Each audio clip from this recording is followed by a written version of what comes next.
கால்பந்து ஜாம்பவான் ரொனால்டினோ தனது 46வது வயதில் மீண்டும் கால்பந்து களத்திற்கு திரும்பியுள்ளது பெரும் ஆச்சரியத்தை ஏற்படுத்தியுள்ளது.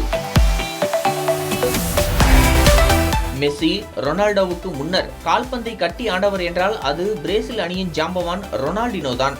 2005ஆம் ஆண்டின் உலகின் மிகச்சிறந்த கால்பந்து வீரருக்கான பலோன் டி'ஆர் விருதை வென்றதோடு 2004 மற்றும் 2005 என தொடர்ந்து 2 ஆண்டுகள் FIFA world player of the year விருதையும் வென்றார்.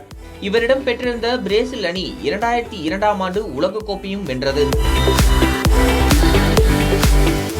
மைதானத்தில் ரொனால்டினோவின் மாயாஜாலம் ரசிகர்களுக்கு எப்போதுமே பெரிய அளவில் கொண்டாட்டத்தை கொடுத்து வந்தது. இதன் காரணமாக எதிரணி ரசிகர்களால் கூட மதிக்கப்பட்ட வீரராக அவர் வலம் வந்தார். PSG, பார்சிலோனா, AC மிலன் போன்ற மிகப்பெரிய கிளப் அணிகளுக்காக பல்வேறு கோப்பைகளை வென்ற ரொனால்டினோ கடந்த 2015ஆம் ஆண்டு தனது 35 வயதில் அனைத்து விதமான கால்பந்து போட்டிகளில் இருந்தும் ஓய்வு பெற்றார். இந்த நிலையில் தற்போது 46 வயதான நிலையில் ரொனால்டினோ மீண்டும் கால்பந்து களத்திற்கு திரும்ப உள்ளதாக அறிவித்துள்ளது முக்கியத்துவம் வாய்ந்ததாக மாறியுள்ளது.